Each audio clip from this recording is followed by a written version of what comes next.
Today on the Matt Walsh Show, the goalposts have shifted in a massive way. Originally, we were told that we were locking down to flatten the curve, right? That's what the phrase was. Now, it seems they want us to stay inside until, nobody is dying from COVID-19 anymore, which means we could be locked inside forever. So we'll talk about that. Also, 5 headlines, including The Price is Right, raising money for baby butchers, and in our Daily Cancellation, we will cancel a New York Times writer who thinks that the sport of running somehow discriminates against black people. Yes, that is the claim, and we will address that, all of that on the way.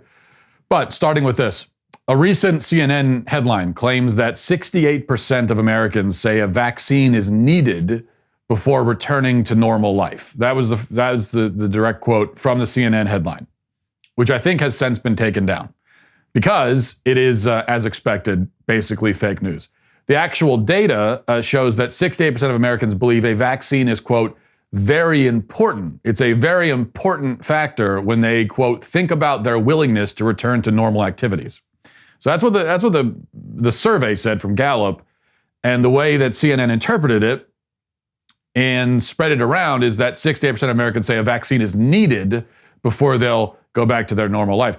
There is obviously a clear and significant difference between very important factor and needed. Okay, those are two different things. Even so, it's troubling. It's troubling because it does show that many Americans seem to be at least hoping that maybe they can wait until there's a vaccine before they get back to living their lives. And even more so, it shows us what the media wants us to think we think. Okay, so what we can take from this headline is not that nearly 70% of Americans think a vaccine is absolutely necessary, but that CNN thinks we should think that a vaccine is absolutely necessary before we get back to our normal lives. So you notice the massive shift that has occurred, and not just in polls or in CNN headlines. We were originally told that we need to shut down for about 2 weeks. 15 days to slow the spread was the slogan. But the interesting thing about 15 days to slow the spread is the part where it says 15 days, and also to slow the spread, okay? It is well past 15 days now. It's well past 30 days now. It's past 45 days. I mean, we are going on multiples of 15. And also, the spread has been slowed. Flatten the curve was the other motto, and we've done that too. The only places in America that haven't flattened the curve are the places where there was never a curve to flatten, which is the case in many states, by the way. Yet, much of the country is still locked down. And the states that open are still condemned as being havens of ignorant, reckless, redneck grandma killers. So what happened? What happened? Well, the goalposts have moved. Not just moved, they've been uprooted and placed in an entirely different stadium somewhere across the town, and nobody knows where. Because now we're hearing that the curve must be, and this is according to a Times article, the way they put it, they said we have to squash the curve. Not flatten it, squash it. California is now going to remain closed until, and this is what the governor of California says, Newsom, until there are 0 COVID-19 deaths for 2 weeks. 0 for 2 weeks. Dr. Fauci was testifying in front of a Senate hearing yesterday, and he said that we should be wary of opening schools because children might not be, quote, completely immune to the effects of the virus. So we've gone from flatten the curve, slow the spread, to complete immunity is what we should be looking for. And if we don't have that, then we need to be, careful about opening things up. We're also told by the media and public health officials that reopening cannot begin until we have mass testing. Testing and tracing is the buzz phrase. Overall, the objective has shifted from flatten the curve and slow the spread, both goals accomplished, to a vaguer idea of remaining locked away until we have some kind of guarantee of safety or immunity. Now, I think a few notes of sanity are needed here. A few notes of sanity should be interjected into all of this madness. Number one, and let's just be very clear about this, we cannot wait for a vaccine. Can't do it. there may never be one, first of all. There's no guarantee that there will be a vaccine. I'm not a medical expert myself. I can't tell you that I'm an expert in how vaccines work, but I do know this. There are a lot of diseases and viruses out there for which there is no vaccine. So you never have any guarantee on that. Even if there is a vaccine, it could be years away. Okay? We cannot wait that long. Our society will be in ruins if we try to keep it shut down for that long. And the number of dead from homelessness, starvation, suicide, drug overdoses, etc., will far, far exceed even the most dire and also false coronavirus death predictions. Besides, people are not going to comply. Many people are already not complying. The idea that we should, much less that we can, keep hundreds of millions of Americans under mass house arrest for years is simply madness. And the fact that I have to explain this, that anyone has to explain it, is madness. So the Americans out there, whatever percentage they might represent, and I don't know what that percentage is, it should be zero. So if it's anything above zero, that's a problem. The percentage of Americans who are dreaming of a day when they can emerge from their homes under the protection of a vaccine might as well push that thought from their minds. If you're in that group, you just forget about it. It ain't going to happen. You are going to have to get back to your life before then. Get used to it. You are going to have to get back to your life when the disease is out there and there is no vaccine for it. Get used to it. It's going to happen. Or else, you're not going to have much of a life to get back to. Second point of sanity. And in fact, before we get to that point, I want to tell you about our friends over at Wise Foods. You know, having enough food to last you in the event of a real emergency is, well, it's like an insurance policy. So we all know that it's important to have health insurance and car insurance. Well, what about food insurance? What about having an insurance that you're going to have all the basic food necessities that you need? And when government resources are strained, it can be days, if not weeks, before fresh food is available.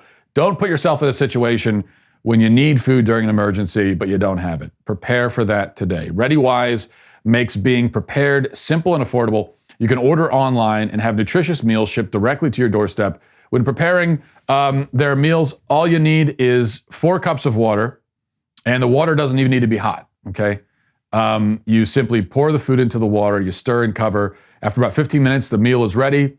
Some meals can even be prepared directly in the pouch, so it's as easy as that. ReadyWise uses the finest ingredients and latest food preparation technology to ensure optimal taste and freshness. So it's not just that you're prepared, but you're also not sacrificing just good taste while you're doing it. It's our responsibility to be prepared for emergencies, and that's something that we're all, learning now. So this week, my listeners get free shipping at ReadyWise.com when entering Walsh at checkout or by calling 855-475-3089. ReadyWise has a 90-day, no questions asked return policy, so there's no risk taking the initiative to get yourself and your family prepared today. That's ReadyWise, ReadyWise.com, promo code Walsh to get free shipping today. Okay, second point. So the first point is we can't wait for a vaccine. Just can't do it. Second point, testing and tracing is not the holy grail that it's being made out to be. It is not realistic to expect that it will be tests will be widely available to 330 million people anytime soon. And even if they were available, so what? I mean, let's say that every person in the country takes a test tomorrow. Great. What about next week? What about the week after, next month? If a negative test is supposed to grant me permission to go about my day and participate in society, how long does that permission last? I mean, are we going to have to take tests every single day? Wouldn't that require hundreds of billions of tests to be available? Not to mention the capacity to distribute and process all of those tests. Now, I'm not saying that tests are unimportant or that we shouldn't have them or anything like that. But there's a certain sort of fantastical ambiguity about the testing rhetoric that troubles me. With people acting like, this is here we go, here's the magical switch that we can flip. And if we could just get the tests going and wide testing, well, then we could get back to our lives. It sort of seems that our elected officials really do want daily tests for everyone forever. But who knows if that's what they want? Because all we've ever gotten from these people, from elected officials, is sort of seems. I mean, we don't know exactly what they have in mind or what they think we need in order to get back to our lives. Because there's been almost no clarity from anyone, from the top down, to include President Trump, in fact, especially him. I mean, you look at President Trump, the way he seems to feel about the lockdowns on Twitter is very different from President Trump anywhere else. You got Twitter Trump and then Trump at a press conference or Trump in real life. Twitter Trump has been against the lockdowns this whole time. Press conference Trump is all on board for them. I mean, Twitter Trump was shouting on Twitter, all caps, weeks ago, liberate the states. We have to liberate them. And then press conference Trump the next day said that he disagreed with Georgia opening up. Okay, so there's been just almost no clarity from anyone. And not just no clarity, but contradicting themselves on a day-to-day basis. But we're supposed to continue sitting around, twiddling our thumbs, putting everything on hold in our whole lives until we're told otherwise, until they figure out what the hell they're doing. It cannot continue this way. Third point, this is very important. There will always be coronavirus deaths, probably, even with a vaccine. And this stands to reason because there are always flu deaths, and quite a lot of them, in fact, even with a vaccine. You know, tens of thousands of people might die from this virus every year forever. That might well be the case. We have to learn to live with that reality. Just as we live with the reality of so many other diseases, not to mention all the other fatal calamities that threaten us every single day of our lives. Every single day you wake up and walk out of your house, even if you don't walk out of your house. No matter what you do, there are a million things that could kill you. Some of them more likely than others. And the really scary thing is, it is a certainty that one of those things will eventually kill you. You will die. Of all the potential things that could kill you, one day, and it could be today, it could be tomorrow, it could be before I'm done saying this sentence, one of those things will kill you. You will die. Not just you, everyone you know is going to die. Everyone you've ever known, they're all going to die. The earth itself is going to die. Okay? Now, again, I mean, these are points that shouldn't need to be made, but I think they do.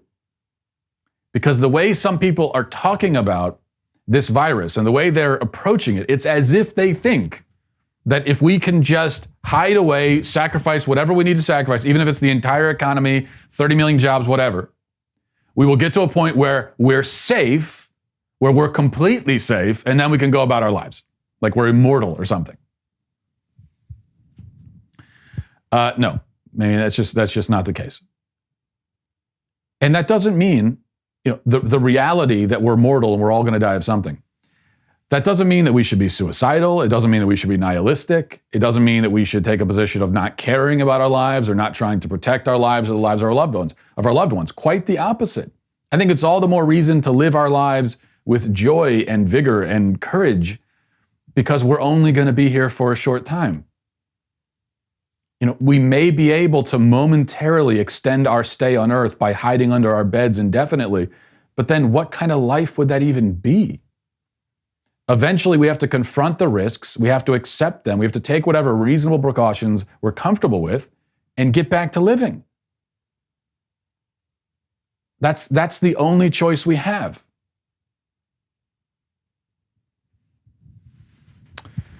And we just have to accept that. And it seems like we are not willing to accept that reality. All right, I want to tell you about LifeLock. Internet scams happen.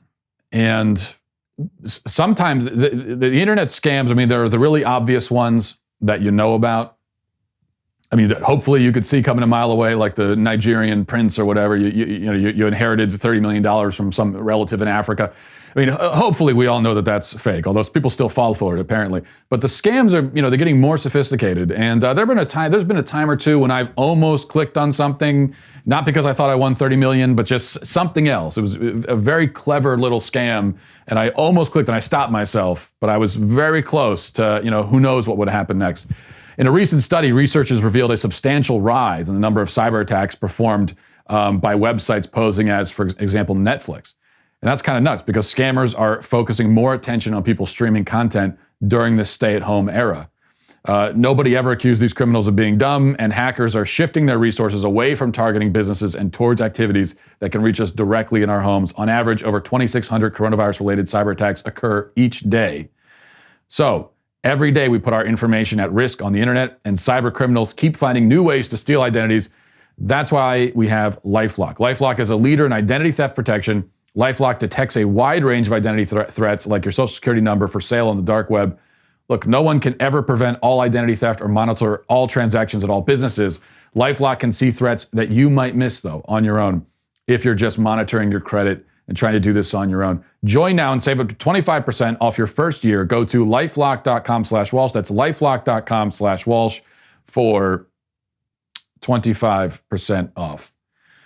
Okay, let's go to your headlines. Number one, if you were a Price is Right fan, and I've always been more of a Jeopardy and Wheel of Fortune person myself, but if you are a Price is Right fan, you may want to reconsider ever watching the show again. And I'm not one for boycotts normally, but I think donating money, a company donating money to mass murderers is about as good a reason to boycott as you're ever going to find.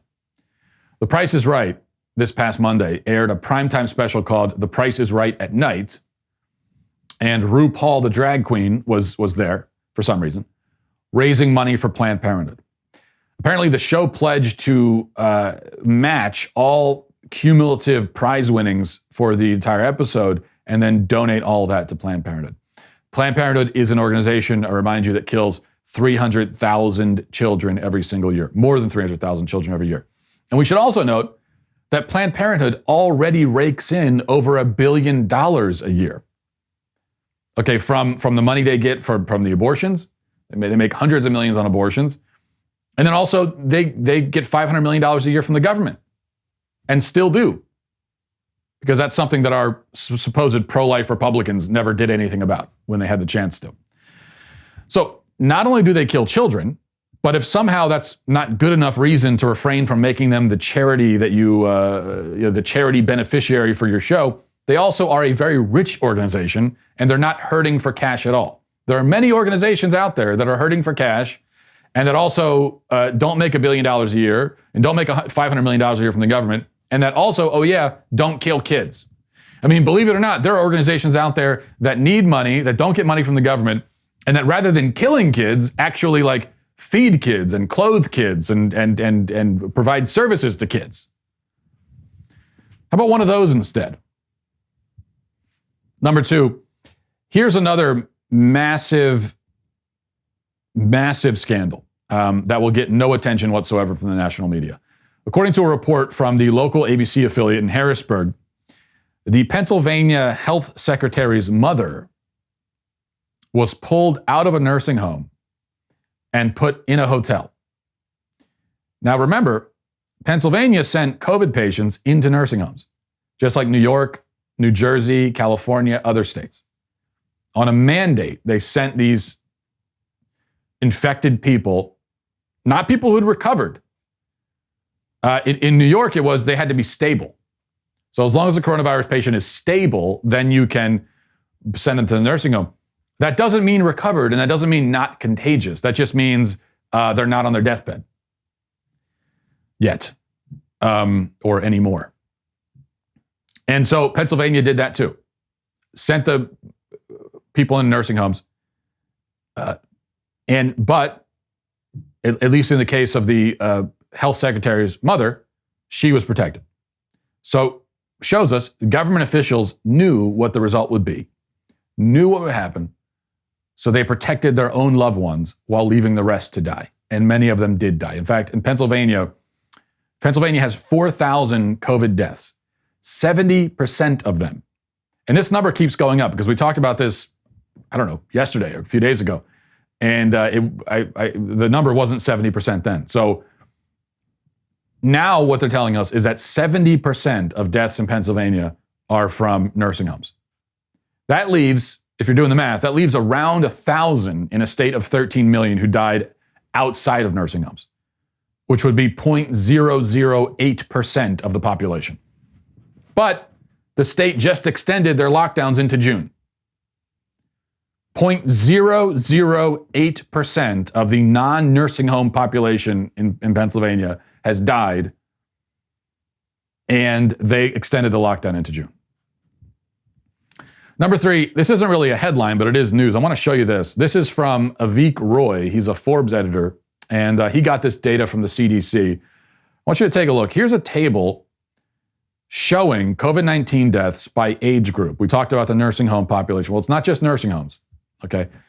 Here are how many died in each group per million people. And this is for the United States. So you can see there, under 25, your chance of dying from it is literally 1 in a million. Okay. Under 45, it's 17 in a million. And then as you get into the 65 and over, and this doesn't take into account, by the way, pre-existing conditions. So if you're 45 and under, generally speaking, your chances of dying are 17 in a million. But if we were to narrow that down, if you're 45 and under and healthy, then it's even less than 17 in a million. But then you look, and as we get into 65 and over, then 75 and over, especially, and then most of the vast majority of deaths are 85 and over. When you look at the bar graph, you compare the bar for 85 and over to the bar for 45 and under or 25 and under. So we shut down our whole society for a disease that almost exclusively kills people who are 75 and over or 85 and over, which is just incredible. Now, here's more. I want you to show you this too. This is also from Roy. Again, CDC information. And it's a map that shows the percentage of deaths from nursing homes in each state. So take a look. And we've been covering this on the show extensively. But you see there, you look around at these states, 50%, 60%, a lot of 50s and 60%, 70%, 80%. I mean, this is truly the nursing home disease. We could rename the coronavirus the nursing home disease.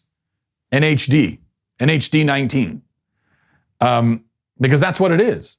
You take out the nursing home deaths and the deaths of people 75 and over, so like the nursing home set, whether they're in nursing homes or not, the nursing home demographic, you take that out and you have a disease that's about as deadly as a bad flu. And for some demographics, a lot less deadly than a bad flu. A lot more people who are 24 and under, especially, and a lot more kids especially, have died of the flu than COVID-19. Number 4, the singer Bryan Adams. Well, in fact, before we get to the singer Bryan Adams, because he's in some hot water for something that he said, I want to tell you about our sponsors, the Benham Brothers. COVID-19 has had huge effect on small business owners. I mean, it's been devastating for small business owners, which is why it's never been more important to manage your business, your workforce, and your workflow really well, because systems are crucial right now. The Benham Brothers are great at this.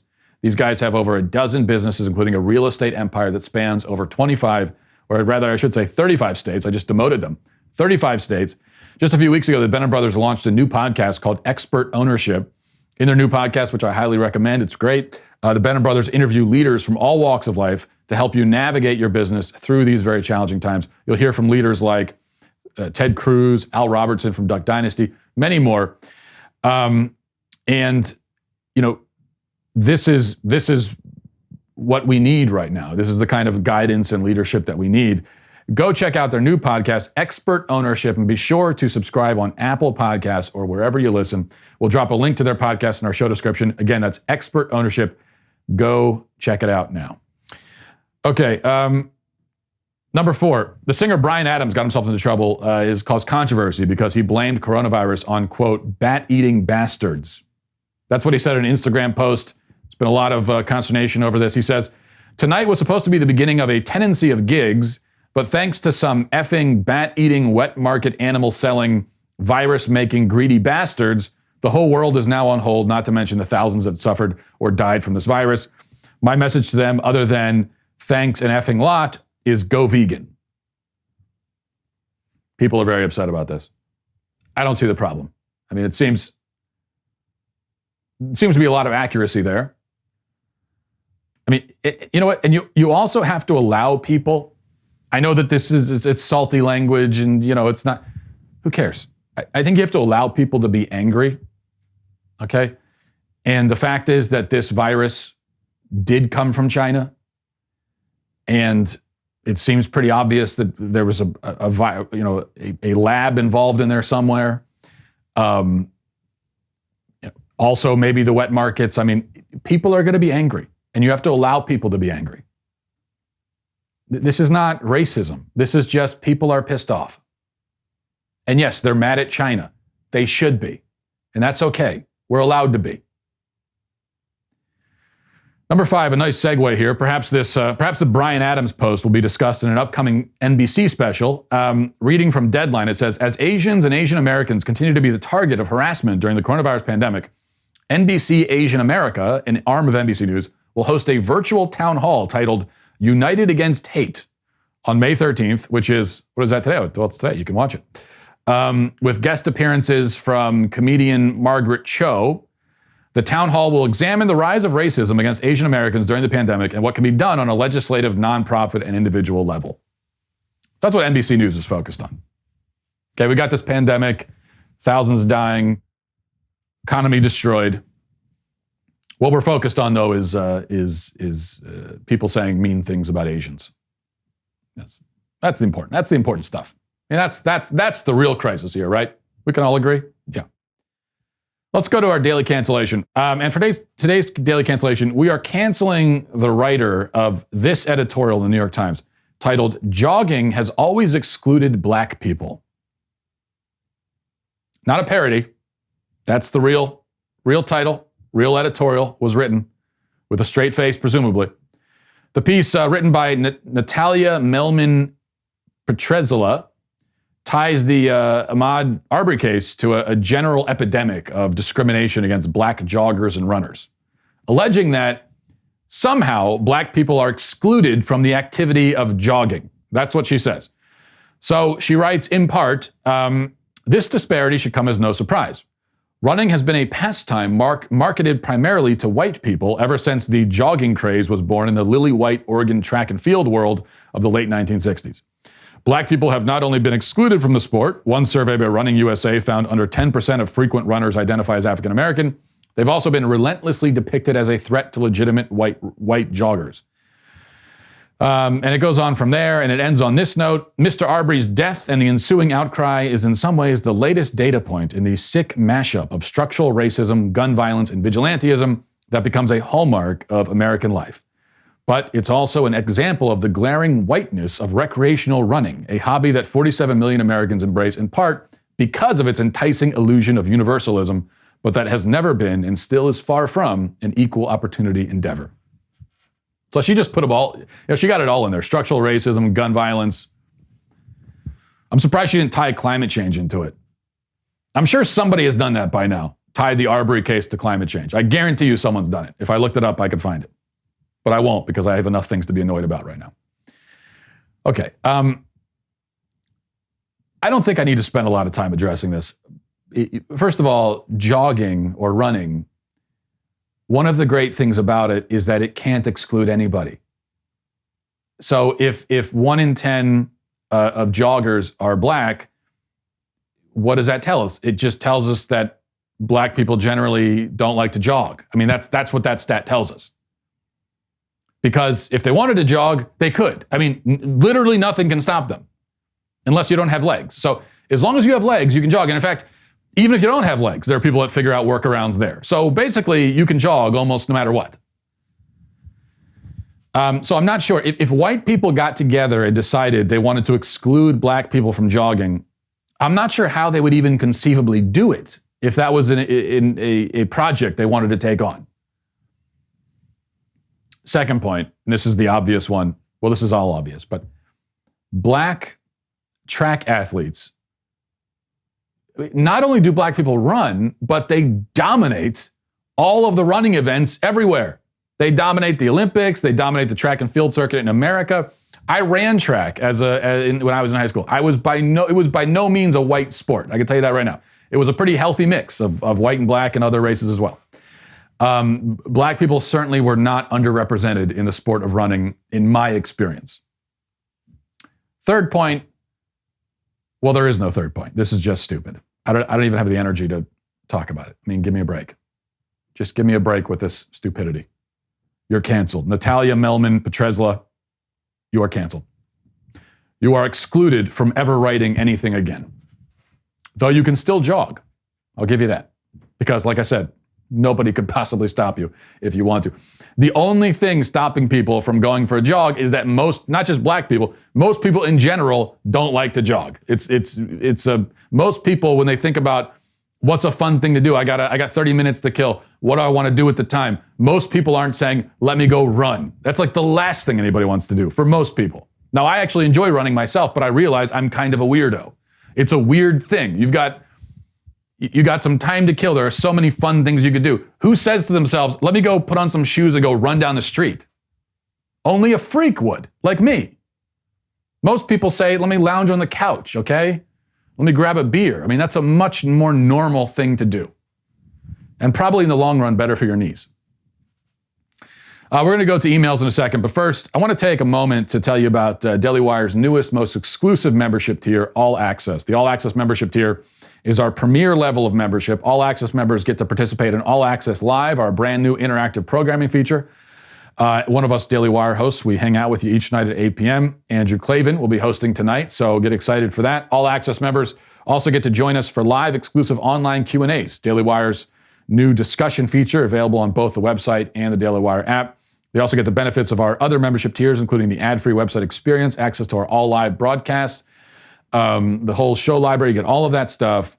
So head on over to dailywire.com/subscribe to join Daily Wire's All Access Club with a new membership or an upgrade and get 10% off with coupon code Walsh. That's dailywire.com/subscribe. Coupon code Walsh. See you there. Okay. So I want to get to a few of these emails. I've been kind of lax on reading emails recently. Let's see. This is from Ben. Says, hi, Matt. And if you become a Daily Wire member, you also get to send messages to this show through the mailbag. So that's the best perk of all. You don't have to be an All Access member for that. You can just be a regular member. From Ben says, hi, Matt. What is your take on the mask issue? Some people are saying they'll refuse to wear them. Others are saying that it's our responsibility to wear them. Do you think wearing a mask is caving into tyranny? Where do you stand on this?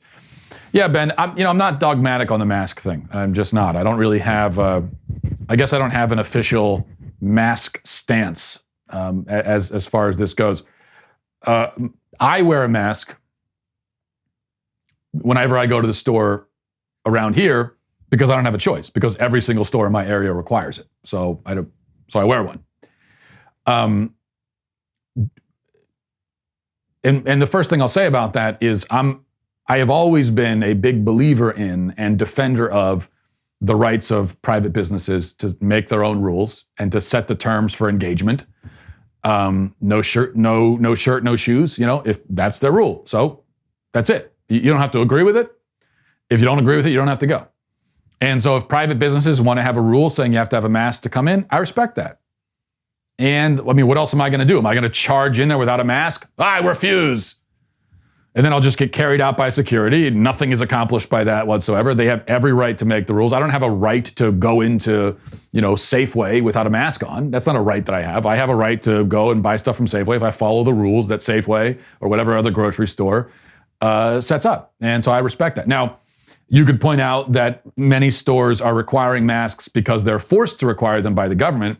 I'm not a fan of that. I would like to get to a point where and I would like for that point to be right now. In fact, I would like for that point to have arrived a long time ago, where people just make their own decisions and businesses make their own decisions about how they're going to handle this. Most people will choose to be responsible anyway. Let businesses decide if they want to require masks or not. The thing is, many businesses would require it and will require it, I think, whether the government says so or not. But as it stands right now, even though businesses are forced to require it, the fact is they still require it. The businesses do. And so I'll wear one. Because the other option would be, like I said, to charge in there maskless, just so I can get carried out by security to make a point. I'm not sure exactly what the point would be. Or to not go to any stores. But I want to go to the store and I need to. And also that's part of my whole point. I don't want to be locked in my house. I want to get out. And so if this is part of what I need to do, I will do it. I just want to get out. And if I want to go to the freaking store, I'm going to go. And I've been doing that this whole time. So, that's basically how I feel about the masks. I think that I don't wear one unless I'm forced to. I've already said about masks to wear, like I see people driving down the street in masks, wearing them in the car. I think that's stupid. It's kind of crazy. If you want to do it, it's your right. Go ahead. Okay, fine. I think walking down the street in a mask is crazy. And if the government tries to require that, and maybe in some places they are requiring it, that is also crazy. Not only crazy, but I see people jogging in masks. Not only is that unnecessary, completely unnecessary, but I have to imagine it's pretty unhealthy because it restricts the flow of oxygen. You're breathing heavily. You're breathing in a lot of your own fumes as you're running down. And as it gets hotter now and it's humid, I mean, think about all the germs and everything. You've got your own sweat and saliva and breath just piling up in this mask while you're jogging down the street in 85-degree temperature.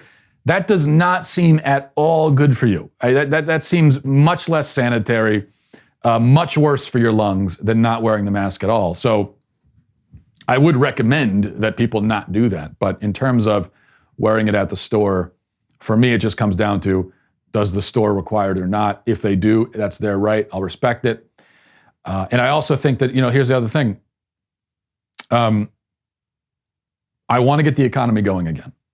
I want businesses to open up again. I want people to start getting hired. I want all these things to happen. Well, a lot of businesses, regardless of what the government says, I think a lot of businesses are going to require the masks because they're worried about liability. And we just know what's going to happen. Like eventually things are going to open up. Somebody's going to get sick and they're going to trace that sickness back to Walmart or somewhere. And they're going to try to sue Walmart for $50 million or whatever it is. That's going to happen. And so it shouldn't happen. I mean, that's the idea that you could sue a company because you got a virus while you were there is dumb. But it will happen in our litigious society. So businesses are going to want to take measures to protect themselves against liability so they can say, yeah, well, we did what we could. And if businesses have to do that in order to open up, in order to protect themselves from being bankrupted by lawsuits, then I respect that too.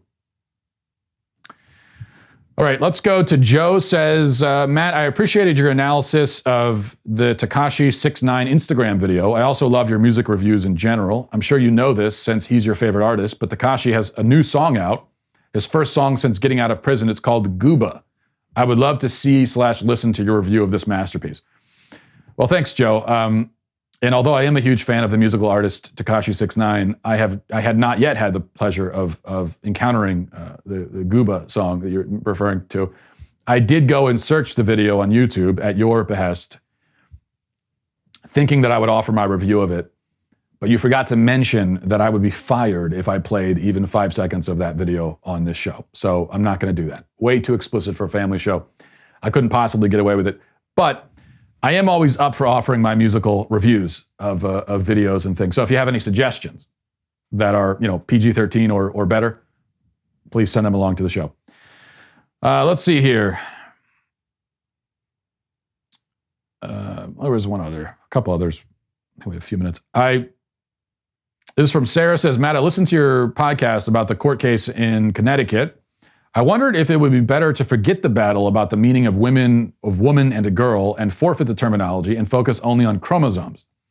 Should the girls and their lawyers argue that there should be sports for people with XX chromosomes because those born with Y chromosomes have an advantage in sports and should play on their own? I guess you would also need to clarify that people with two XX chromosomes who supplement hormones known to increase athletic ability should also be excluded from participating in that category. I'm just wondering if using those definitions might make it less emotional, less controversial, because the definition of gender is already too muddled in our current culture. I don't know if that is giving up the battle that needs to be fought or just using correct scientific terms that everybody can agree on. Yeah, Sarah, I understand what you're saying. I've heard the suggestion before, like, okay, let's just forget about this, forget about boy and girl bathrooms or ladies and men and just put XX and XY and that sort of thing, and that's kind of what you're talking about. I'm not in favor of that for two reasons. First of all, it wouldn't make a difference. It's not going to work. You're not going to, when it comes to leftists and they're engaged in this war against reality and common sense and science, you're not going to be able to do an end run around them and say, okay, we'll just call it XX and XY. Not going to happen. It won't work. They won't agree to it. So that's the first thing. Second thing is, no, I refuse to do it. Because you talk about, let's use scientific terms everybody can agree on. The word female is a scientific term that every rational, insane person can agree on, and I refuse to abandon it. Same for woman, same for girl. All of these terms, we all know what these terms mean. There are a lot of people who pretend not to know what these terms mean, and then there are a few people who are crazy and maybe really don't know what the words mean. Because if you don't know what the word female means, there are only a few. If you don't know what the word female means, you're either lying and pretending you don't know, or you're crazy, or you're very ignorant. Or you're like a child and no one's ever, you're a 4-year-old child, But if you're an adult, you should know what these words mean. And I think that everybody does. Almost everybody does. It's just that, we talked about the court case, and who was it? Judge Chitigny up there in Connecticut. He's talking about trans females. He knows what the word female means. This is a grown adult, okay? He's just pretending he doesn't. So I'm not going to go along with that, and I don't think we should. I think we absolutely stand our ground on this and say, no way. This is what a female is. The word is important. The word has meaning. It is a scientific, biological term, and we will not stop using it, and we will not use it incorrectly just to suit anyone's delusions. It's not going to happen. Finally, from Antonio, says, hi, Matt. Recently, I started getting interested in the topic of NDE, near-death experience. Have you read the books of Tim von Lommel or Raymond Moody? Have you had the opportunity to delve into the topic? What is your opinion about these experiences? Well, Antonio, I think we've talked about this on the show before, but I can't remember exactly. Just to give my very brief summary of my view, I'm not a big believer in NDEs, near-death experiences. I guess I should say, I believe that people have experiences. I'm not saying they're lying about the experiences, but I think the experiences are probably neurological and psychological in nature, not spiritual. All the stuff about people floating up to heaven and meeting Jesus and meeting their dead relatives and that sort of stuff, I'm skeptical of all of that for a few reasons. Number one, we should note that, and this to me is the clincher, really. People of all religions or no religion have these experiences, and their experiences are always specific to their own beliefs. So a Hindu person is going to have a very Hindu-like near-death experience. I think that should tell us something, doesn't it? I think that just tells us it's something out of your own head. Second, these experiences can be duplicated by drugs, like hallucinogens, LSD, and stuff like that. You can create a version of a near-death experience through a drug, which I think also tells us that it's psychological. And third, the people who've had NDEs aren't actually dead. I know they might say something like, I died for 3 minutes on the operating table, but they didn't really. They didn't actually die. They didn't have their brain activity did not cease. They weren't fully dead. Now, that's what we call it, a near-death experience. Now, if somebody actually dies and is buried and a week later rises from the grave and starts talking about the afterlife, okay, I'm going to pay attention to that. But that's not this. This is near death. And besides, what is the claim? Is it that when you get close to death, your soul sort of accidentally slips out of your body and floats up to heaven? I just think that metaphysically it doesn't make a lot of sense. And the fourth thing is, and this is important, nobody has ever come back from the afterlife from one of these NDEs, at least when we talk about documented modern cases, nobody's ever, as far as I'm aware, come back from the afterlife with anything very special to say, as far as I could tell. Mostly they just report the same kind of experiences that other people do, which again is a version of the experience that a Muslim would have or a Hindu or anybody else, which also again often sounds like an LSD trip. And sometimes they come back with a message from the great beyond. I mean, people have written entire books about messages they got when they went to heaven after they supposedly died on the operating table or whatever. But the message is, not to be rude about it, but the message is never very impressive. It's always just something that I could have told you without having to die to get the message. It's never something that you would think a person would need to die and go to heaven to hear and report back. So if somebody ever has an NDE and they come back and they have a message that they couldn't possibly have known, or they have a prophecy that comes true or like something like that, then I think, okay, my ears are going to perk up. I'm going to pay attention. But if they come back and all they have to say is, basically love each other and live your life to the fullest and stuff like that, I don't know. I just don't think that God needs to pull any soul from their body to bring them up to heaven to tell them that and then send them back. I mean, they could have gotten that from a greeting card at Hallmark, from the greeting card aisle at Rite Aid. So that's why I'm skeptical of all of that. But I'm, as with anything else, I'm open to new evidence. So, and I do find it interesting. So thanks for that email. Thanks everybody for watching and listening. Have a great day. Godspeed.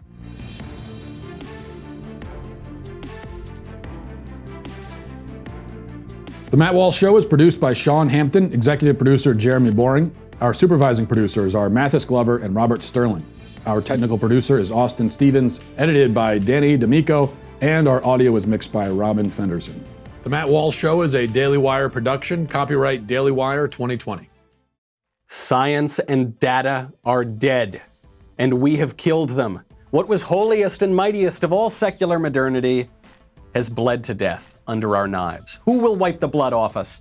The unelected fake doctor dictator who now apparently runs LA County has extended the lockdown order by 3 months, even as cases and deaths in Southern California remain low, all in the name of science and data. Then, a drag queen raises 6 figures for abortionists on Middle America's favorite game show. Something has clearly gone wrong in the culture. And the woman campaigning for vice president finally endorses the guy she's asking to pick her. All that and more. Check it out on The Michael Knowles Show.